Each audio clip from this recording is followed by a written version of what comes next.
Okay, so hiking the Hollyford Track right now. A lot has happened. After I finished the root burn, well, I didn't really finish it. I kind of got off like 2/3 of the way done because I would have had to backtrack a bunch if I didn't get off the ridgeline where I was. So I took a track called Deadman Track to get off the ridgeline, and then did a little bit of a road walk, about 10K to the car park for the Hollyford Track. And I basically did zero research on the Hollyford Track. The reason I even knew about it is because at the hostel I was staying at, I forget if it was Black Sheep Backpackers in QT or Adventure Q2 Hostels in QT. I'm pretty sure it was Black Sheep, but and the lounge area at Black Sheep, there was a sign that had a bunch of great walks and trails that you could do in the surrounding area, like the Milford Sound, Fiordland area. And I saw the Hollyford Track, the one in yellow, which I'll probably put on the screen like somewhere. And I was like, okay, that looks doable. I mean, I checked and it was like, actually I didn't even check. I have no idea how far it was. I looked at on my Te Awaroa app, looked at like the scale bar and like tried to roughly figure out how many Ks it was, and I was like, okay, I could probably do that in like 4 days. And it was also a nice little detour to do before I started, finishing the Te Awaroa. So I was like, okay, sure, why not? I'll do it. So what I did was, after I got to Deadman, I started walking the Hollyford Track, and it turns out there's actually a private company that does tours on the Hollyford Track. But here's the thing, they don't actually do tours on the entire track. So they go up the stem of the loop, and then they go to Alabaster Lake. Right at the bottom of it, there's a place called Pike Lodge. Now, Pike Lodge isn't actually on any of the maps that you would find from the dock or whatever. It's basically just a privately owned facility. It's about 30 minutes before Alabaster Lake Hut. So because it's privately owned, they actually pay, like this tour company pays for the maintenance of the trail. Or maybe they have some sort of deal worked out with Dock for Dock to actually maintain that trail. So it's actually really nice. You can get like road walking speeds on there. Like you can walk like 5K an hour. And it's, really, really well maintained. There's like dozens of bridges over like even tiny creeks. Super nice. So I'm like, in the beginning, I'm like, okay, sweet. This is going to be easy. I get to, and even going all the way to Alabaster Lake Hut, past Pike Lodge, it's not too bad. So I'm like, okay, this is going to be nice. I get to Alabaster Lake Hut about 3 p.m. and I'm just taking a little break, getting ready to go to Olivine. So Olivine is the next hut after Lake Alabaster. And I'm sitting there, and there's this other guy, older gentleman, about 70 years old, who's sitting also in Lake Alabaster Hut. And I'm talking to him, and he's saying he's got a jet boat on Lake Alabaster. So like a small Zodiac style boat. I mean, it's not a Zodiac, it's something similar, inflatable, and outboard motor. And he's saying that there is a group from the Otago University Tramping Club. I might be mispronouncing Otago. But anyways, there's a group of students who are supposed to be coming in, and he's gonna, shuttle them across the lake to this small hut that is, I checked, and it wasn't on the map. I asked him, like, what this hut was that he was gonna shuttle the students to, and he was like, oh yeah, I live there, like, full time. And it turns out this guy, his name is Bruce. He's been living on the shore of Lake Alabaster Actually a little bit north of that, not on the shore of Lake Alabaster, for about 15 years. Like, he just lives out in the boonies full time, off the grid, and he just lets people stay at his hut. The hut is called Saxton Hut. It's built by some guy named Saxton a long time ago, 50 plus years. But I believe it's called Alabaster Strip is the name, but there's like a small landing strip. So apparently, wealthy people will organize private tours with like helicopter pilots and small aircraft pilots who know Bruce and fly them to his hut where they can stay there. And Bruce, because he lives there full time, he basically just gets all of his food from eels in the lake and from some other guy who's his friend who flies him food like once every 3 weeks. So, hold on, I'm gonna check. I'm going the right way. We're here real fast. So anyways, Bruce is like, you can go to Olivine by walking from Alabaster Lake Hut. And even though it looks like it's short, which I thought it was going to be, 4-hour walk, he was like, no, it'll probably be an 8-hour walk. And there's also like no track. You're walking through literally the jungle with no trail, sort of like this. And that means that, you can totally walk that, but it's going to be really, really slow. So it's already 3 p.m. So by the time you get there, it'll be after dark, about 3 hours hiking in the dark. And that did not sound appealing. And given the fact that Bruce lives there, I trusted him at his word. And he offered that when he was bringing the group of students from Otago up to, or from Dunedin technically, from Otago University up to his hut, he could bring me along too, and I could just hang out with him. And I was like, yeah, sure, why not? So we wait for the university students. They end up showing up at like 6 p.m. So I was talking with Bruce for about 3 hours. And the students show up. They were just doing like a weekend trip. At the time it was Saturday, so I think their plan was to spend the night at Bruce's hut and then get a ride from him back to Alabaster Lake Hut the following day, and then hike out to the car park on Sunday. So I was like, sure, sounds like a good idea. I got shuttled across the lake with the students. I also met some other guys who were staying at Bruce's hut. Like, Bruce basically has like a bunch of people who stay with him. And it's kind of crazy, like, how many people, find out about this guy who just like lives off the grid, because he doesn't have a website. He doesn't charge any money to do anything. He just does it because he likes shuttling people and likes hosting people at his hut. And I think he had a connection with Otago University at one point. And that's kind of been kept going on alive for a while. Anyways, I think pretty much everybody just hears about him through word of mouth. Like the other guys who were staying there, which were 2 Alaskans, they were hunters. I think for work, they're like hunter guides. Like they guide hunts for like grizzlies and stuff. Up in like right near, not that big island chain down the side, but like right at the start of the island chain.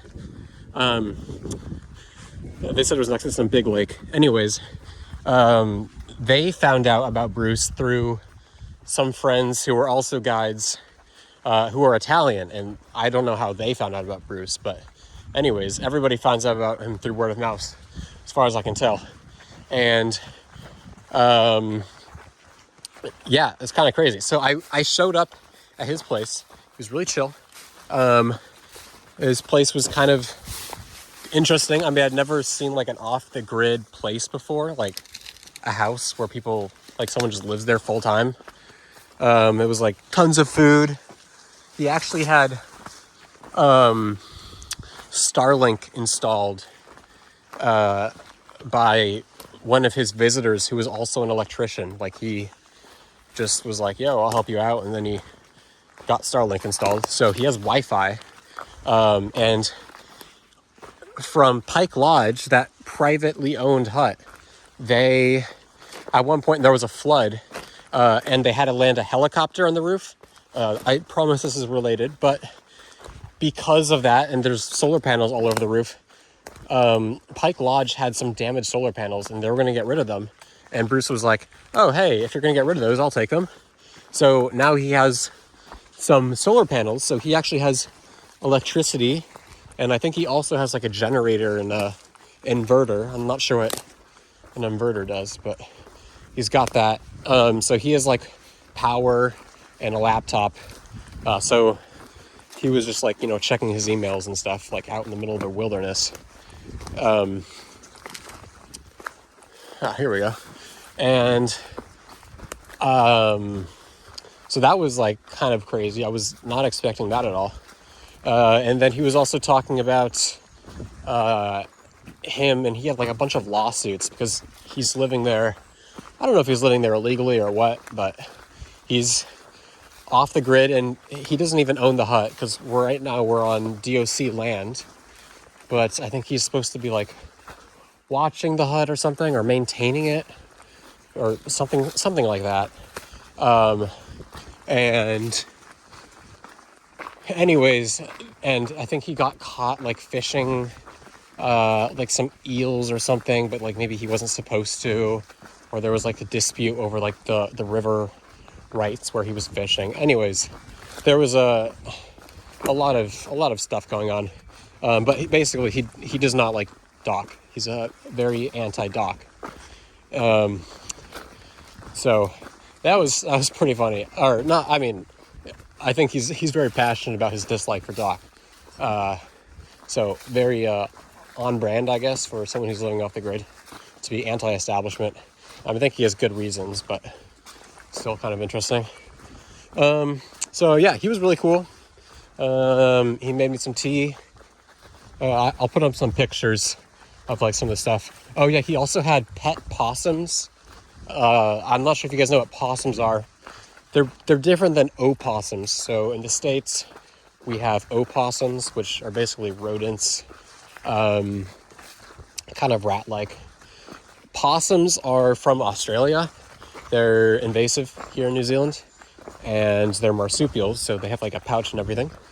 And they are usually trapped and even hunted for their fur. I think like 40 years ago, the pelts used to be sold for like $9 a piece, and you could like make coats out of it and stuff. Nowadays, they're still $9, so because of inflation, they're worth a lot less, and it's not really worth killing them. They're just too much time. So Bruce feeds them, and he's got a couple names for them, like there's Plucky, which is like the matriarch possum, which then had a bunch of offspring. So there's Kerplunk, which is the daughter. Then there's two sons, which are Plink and Plunk. So Plunk came into the hut because he was feeding them. He put like a bunch of rolled oats and apples on like a dish, and he opened the door, and Plonk just walked right in and started eating the rolled oats.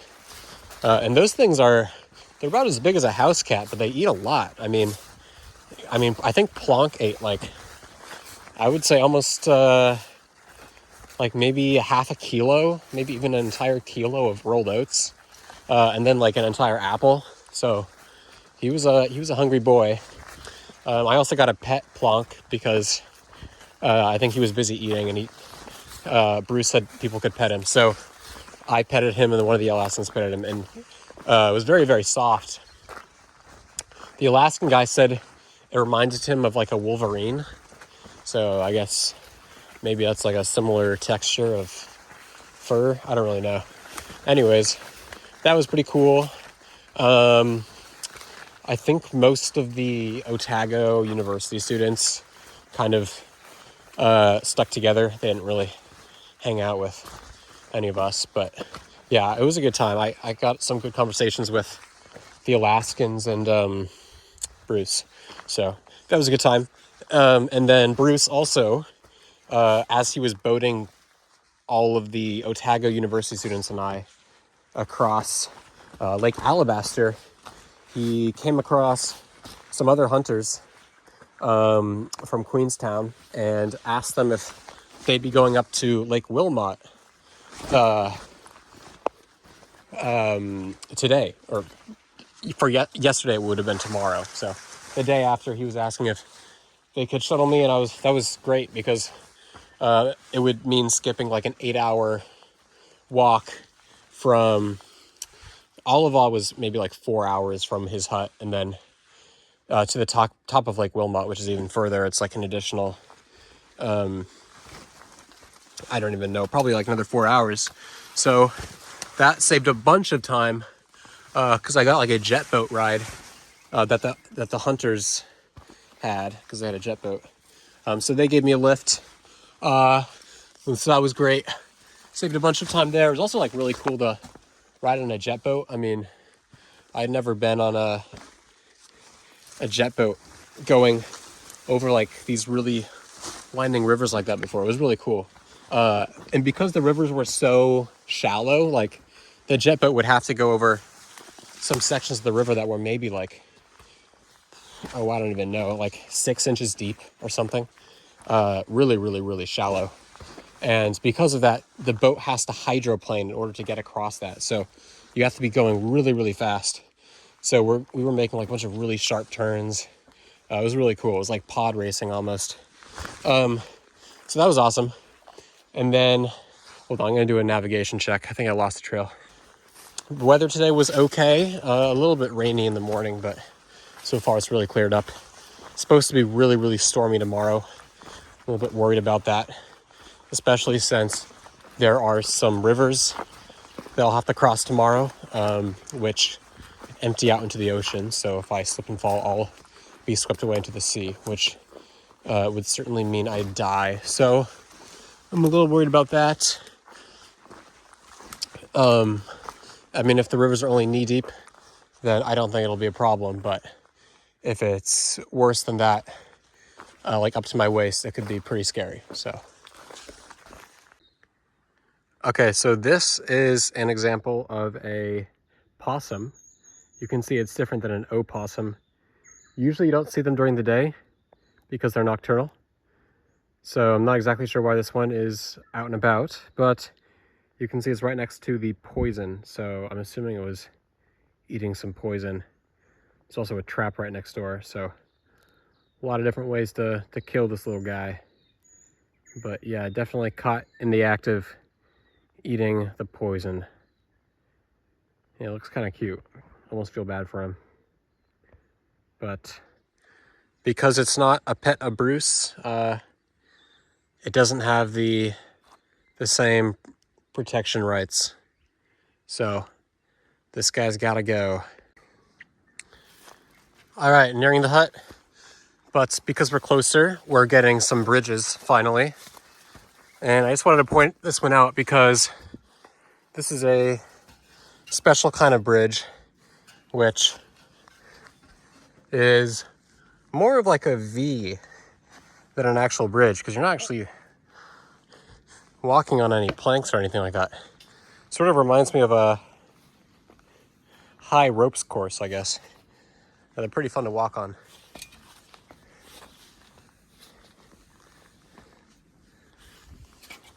This one's a pretty long one. This is the longest V-shaped bridge I've seen, I think. Woo! Oh yeah, tide's coming in. Also, storm update. There is no storm. Well, not yet. Slight drizzles here and there. Like there's a sprinkle right now, but really nothing more than that. I don't even have my hood up right now. It's not even raining that hard. I'm also about maybe a kilometer away from Martin's Bay Hut. It has been about 3 hours so far, maybe a little bit more than 3 hours. So I'm making pretty good time. Hoping to get to the hut by like maybe 10 a.m. or something like that. So that is pretty good, I think. I'm not exactly sure how far Demon Track Hut is from that, but I don't think I have more than like 20 Ks to do today after Martin's Bay Hut. It could be more. It could be like 30, but regardless, it's hopefully not too bad. I've heard Demon Track used to have a lot of blowdown, but recently Doc has cleaned it up a bit. Still a lot of up and down, but I doubt it'll be worse than like, you know, the Richmond range or whatever. So like between mid and top Wairoa, which is pretty infamous. So yeah, I'll probably do an update once I get over there, and maybe one up Martin's Bay Hut too.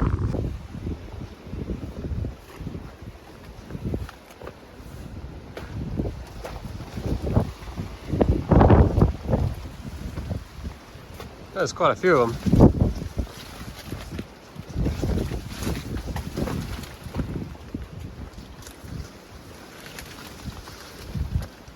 I don't even know if sea lions live around here, but I'm pretty sure these are just regular seals.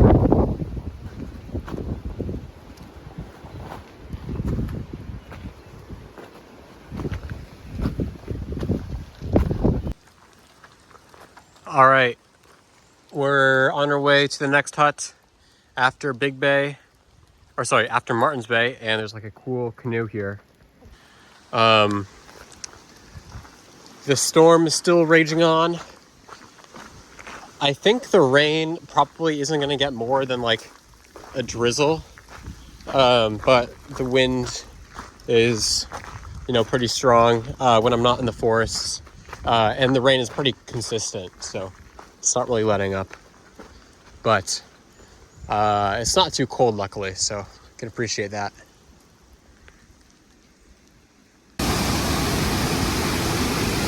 This is gonna be a fun river crossing! Woo! Okay, we finally made it to Demon Trail Hut. That was pretty tough.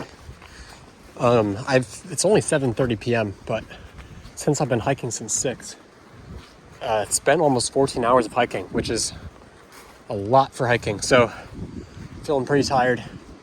Definitely gonna have to take a little bit of a break tonight, just relax, and then I'll be able to get some more food tomorrow evening when I get to Tianu. Oh, it's a pretty view. Yeah, so this is Lake Macaro. We've been hiking along it the entire time. We came from that way and we're heading down that way. Over there is Macaro Island. Yeah, so we're in Northern Fiordlands. This is, I'm assuming, is a flooded glacial valley. So I guess at one point there used to be glaciers throughout the valley, but now it's just a big lake. But yeah, it's a lot prettier now that the rain is lifted. It's been raining non-stop since yesterday, or since this morning, I guess, early this morning.